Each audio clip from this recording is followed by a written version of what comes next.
Hi everyone, welcome back to my lab and today's video, which is going to be my review of the new Kat Von D Fetish palette. I bought my palette a little bit early. The girls at my Sephora were nice enough to bring it out of the back and sell it to me, so I'm very grateful for that. I paid $63 for it and I've been playing with it for about a week. I've gathered my thoughts and I'm ready to share those with you. So if you're ready to begin, let's go ahead and get started.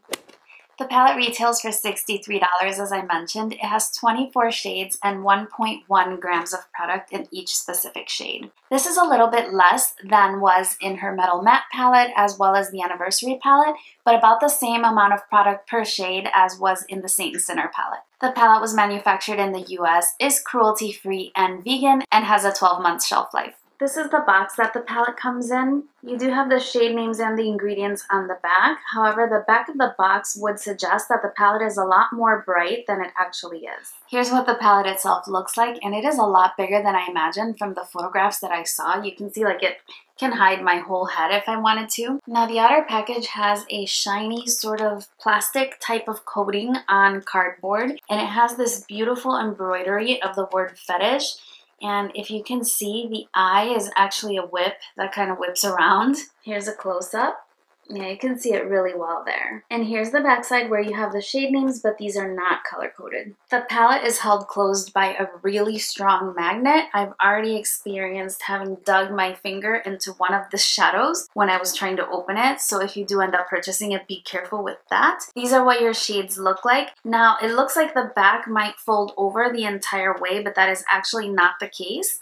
The palette does stop at some position, so it's not like the Saint Sinner palette where you can completely fold back the doors. It looks like you can force it, but then it looks like you would have some wear and tear along the seam over time. So I wouldn't recommend that. I have done a complete unboxing and swatch video, which I will link up in the cards if you'd like to check that out to see how the palette swatches in terms of finger and brush swatches. I've had the palette for about a week now, and though I haven't played with every shade, I have played with quite a lot of them. I use the palette to create the eye look that I'm wearing today, and I'll take you through a demo through that one, as well as another look in which I focus on this side of the palette. So I sort of went on the right-hand side and the left-hand side.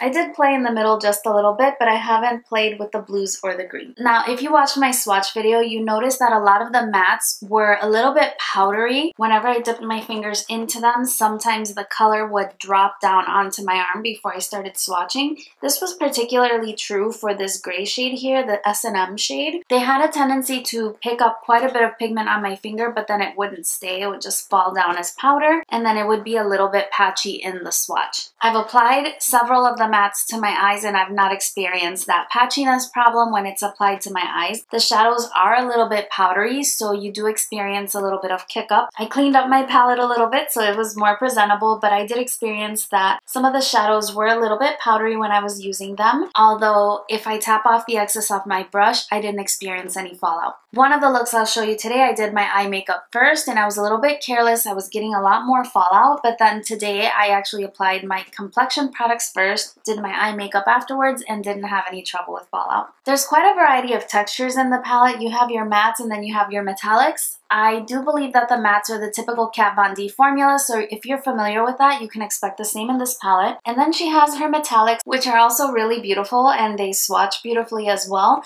The only two that I found a little bit different are the two shades down here, Chastity and Submissive. They're not gritty, but they are not the Metal Crush formula. They're a little bit different. There's nothing really I can compare them to. They are not like the Shade and Light Glimmer palette or anything like that. So they're not topper shades, although they're a little more glittery than the others. I have worn them on my eyes and I didn't have any trouble with them. There was a little bit of fallout, but other than that, they function just fine. Overall, my feelings with the palette are fine. I think that it's just a lot darker than her other palettes. I put it next to a couple of her other palettes just to compare, and this one has a darker vibe. So I'm gonna do that for you so you can see. Okay, here you have it next to the Anniversary palette. You can see the Anniversary palette is a lot lighter in tone. Here you have it next to the Saint Sinner palette.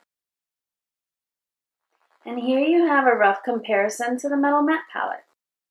So as I place the palettes side by side, I really am confirming the idea that this one is a lot darker. So if you really prefer a more grungy, dark makeup look, then I think that you will really enjoy the palette, and the quality is fine. These two shades at the bottom are just simply not my favorite. Now with regard to the color story, I think that the left-hand side and right-hand side arrangements are fine, although I have heard commentary online from people who would like to place the corset shade closer to the purples, which it makes total sense, and then maybe have the browns closer together. Now working with the palette, I would have liked to have more shades in varying tones. For example, I would have liked the lighter maroon color, maybe a different purple, a different green in the matte family, as opposed to all of these browns and grays and even the black shade. I'm just not drawn to those shades. I prefer either a very neutral look or a bright colorful look, and this palette, the browns and grays, they're very cool tone and they look a little bit ashy. They don't really flatter my personal skin tone, but I think that if you like cool tones, you might appreciate those shades a lot more. So I have a tendency to, for the most part, ignore those shades. Also, if you own this palette here, the Shade and Light Eye palette, you have a lot of those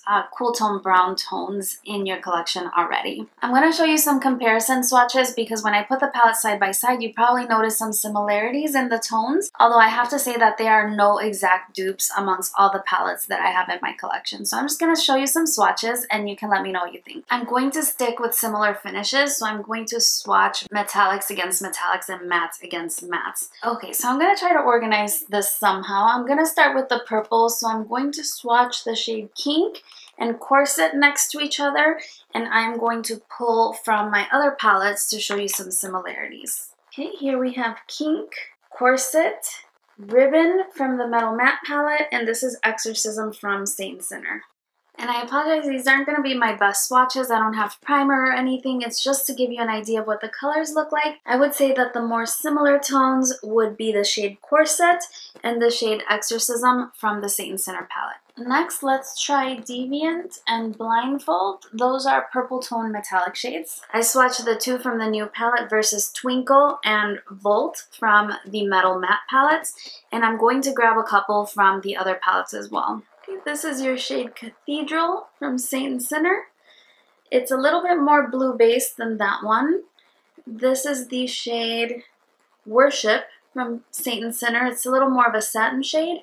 And this one is Catherine from the Anniversary palette. So there are all your swatches. You can see that none of them are really that similar. And again, the top two are from the new palette. Alright, now I'm going to swatch this shade Sex against one of the shades in the Anniversary palette. There's nothing really like it in the other palettes. The Anniversary palette shade would be Gina.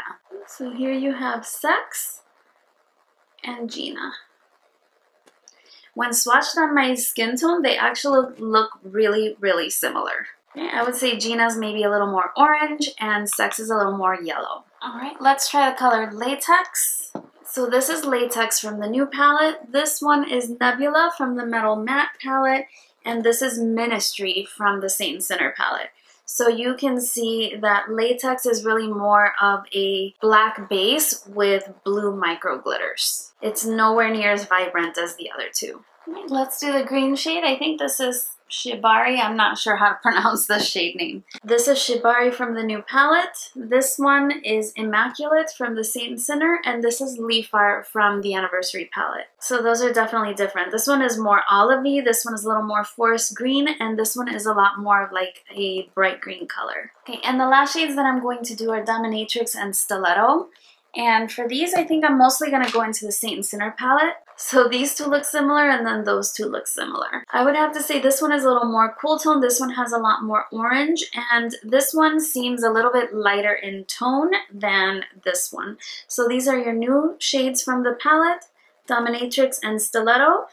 And these are from Saint Sinner. You have Rosary and Stigmata. So hopefully that gives you some idea as to the shades. I know I didn't swatch everything or compare everything, but I think that'll give you a good idea as to what shades you were drawn to the most in this palette and what you already have in your existing collection. Okay, so now that you've seen a couple of comparison swatches, let's go ahead and get into the demo. I will leave a timestamp so that you know where to skip ahead in the event that you're not interested in seeing the makeup looks. With an Armani 22 brush, I'm going to set down the Milani eyeshadow base. and I'm using the shade Fixation. It's the lightest shade in the palette. It's just about my skin tone. I'm going to use the same brush and the shade Fixation as my first transition, and I'm applying that just above my natural crease. And I'm being a little haphazard with this because I'm going to lay down darker colors clearly, and this one won't matter. I just want something to blend. Once that shade is set down, I'm going to take the shade Bondage on my Surratt Beauty Artistique Smoky Eye Brush, and this is the medium one.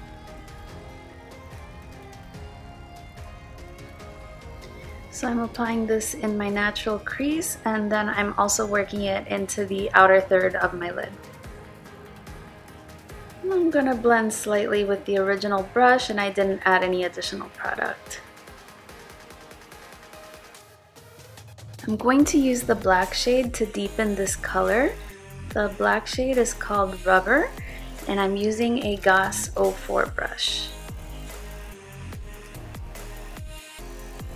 So I'm patting this color into position, and then after I've deposited most of the color, then I'll blend it out because it is a pigmented black. Once I'm satisfied with the depth of color, I'm going to go back into the Surratt Beauty brush, and I'm going to use the shade Bondage to blend over that so that it looks more like a deeper maroon and less like a black. On an e.l.f. concealer brush, I'm going to set down some Too Faced glitter glue in a semi-half cut crease shape, but it's not super structured. Taking a xoxo 07 and the shade Dominatrix, and I'm patting it over the glitter glue in the center of my lid. For the inner part, I'm using a MAC 242 and the shade Chastity.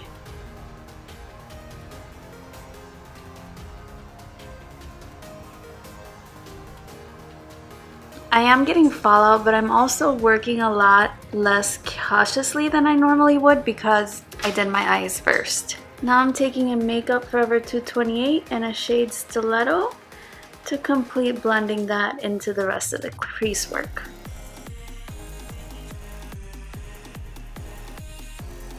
I do want to intensify the Chastity shade, so I'm gonna go in with my fingers and just press that in. So here we are. I'm going to do a tight line with black liner. I will have wing liner and lashes the rest of my face, and we'll come back to do the lower lash line. So this is where we are. As you can see, I applied my false lashes, and to do the lower lash line, it's very simple.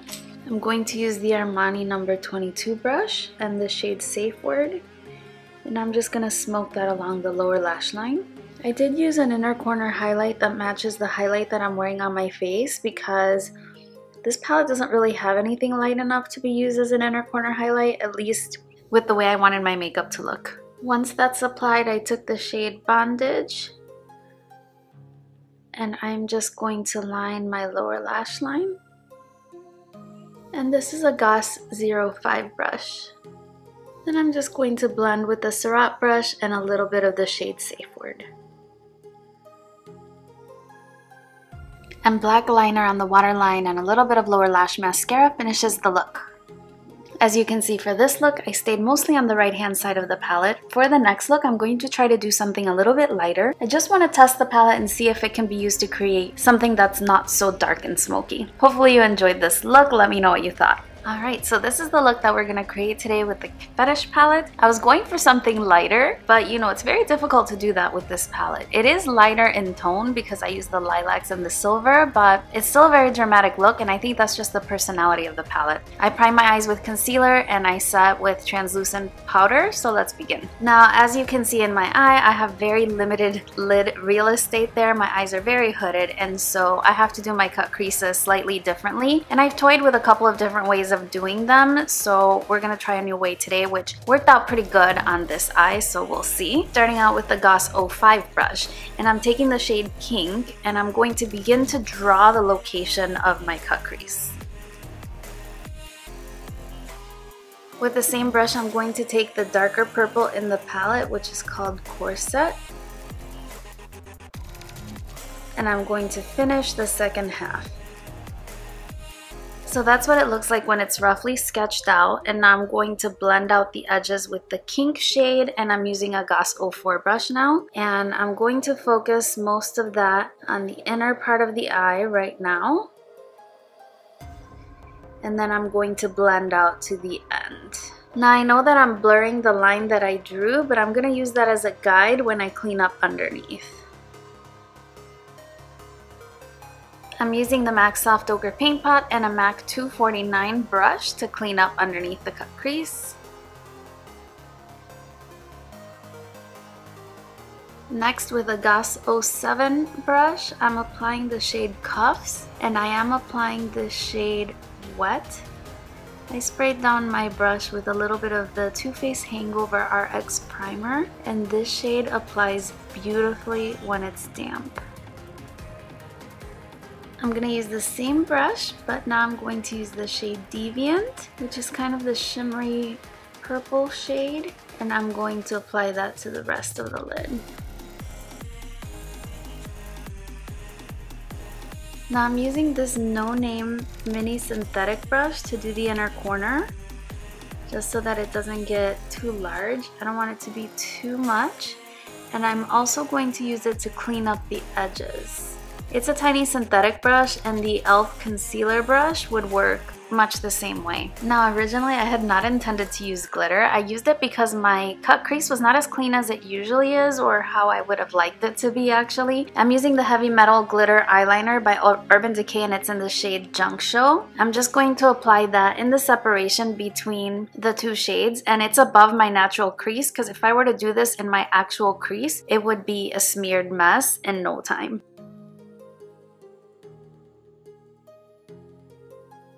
On the lower lash line, I'm going in with the xoxo 04 brush in the shade Kink, and I'm just smoking that out underneath. To emphasize the purple, I'm using a Makeup Forever M92 Aqua XL liner in the waterline. And this is the foundation for the finished look. To finish it off, I am going to line my upper waterline with a black liner, MAC Extended Play on the lower lash line, and I'm going to use my favorite mascara for when I'm using false lashes. This is the Lash Blast Volume by CoverGirl, and it doesn't give any volume at all, which is why I like it for falsies. And I'm going to apply false lashes. These are the Baddington lashes from my BoxyCharm, and these are in the style Monroe. So I'm gonna take care of that, and I will be right back. And here's the finished look. I think it turned out really well, and I was able to recreate the second eye so quickly. I didn't really experience much fallout either, because I was using the metallic shades damp. I didn't have any fallout with the matte shades. If you're interested, today's lippy is by Dose of Colors in the shade More Creamer Please. That is one of the ones from the Desi Katie collab, and I heard they're coming back for a second round, so I'm excited about that. Hopefully you enjoyed seeing those demos, and I would love to know which look you preferred, if you like the maroon look or the look that I'm wearing today. Very curious to know. I did like both of them. I enjoyed creating both of them. So now for my final thoughts on the palette. I think it's a nice palette. It's darker than I intended. It's not a palette that is going to be for the everyday makeup wearer, because I think that any neutral look that you can do is still going to be a little bit smoky. Not necessarily the easiest to create, and I think that you would come up with the same look if you were just doing a neutral look. So I don't think that this palette is going to be for the everyday neutral lover. On the other hand, I think that this palette is very much for people who like to do creative makeup and who prefer more grungy, dark, smoky looks that incorporate a little bit of color. In my opinion, the palette is really dark, and I actually try to challenge myself in creating a look that was light, and I think that the look that I'm wearing is relatively light, but those shade options are very few. You have Fixation, which almost matches my skin tone exactly. You have Sex, maybe Deviant, and also Cuffs, which is the shade that I'm wearing on my eyes today, as well as that one. Now, as much as I love to do creative makeup, and this one does inspire me for creativity, I don't think that this is going to be my favorite Kat Von D palette. I still prefer the Metal Matte palette, and then after that the Saint Center palette. I know that this palette is going to bother some people in terms of the way it's arranged. I already commented on that, but I think that if you can see past that, you can really create lovely looks, and I think that you could definitely get a wide variety of looks in this palette because you have a little bit of everything. It's a rainbow palette, but with a definite twist, because you have some companion metallic shades. It's not a thoughtlessly strewn together kind of eyeshadow palette, in my opinion, even though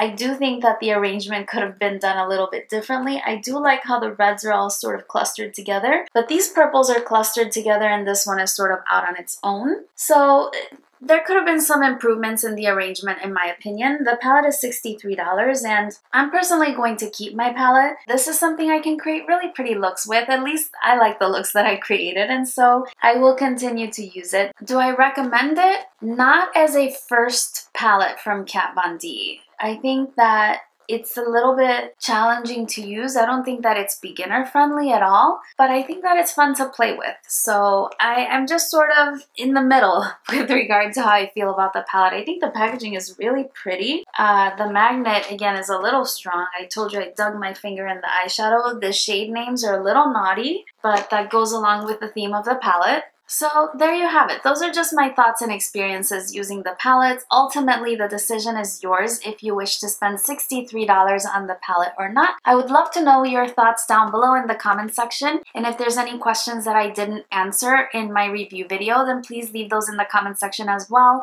and I'll be happy to address them as soon as I can. Otherwise, that's everything for this video. Thank you so much for joining me for another video. If you are new to my channel, I'm Yori, and I upload about 2 to 3 times a week as best as I can. I do this part-time, but I do very much enjoy it and would love to have you in my makeup family. Thank you again for those of you that continue to support. I really appreciate it. I hope you're having a lovely day, and I look forward to seeing you again very, very soon on my next one. Bye-bye!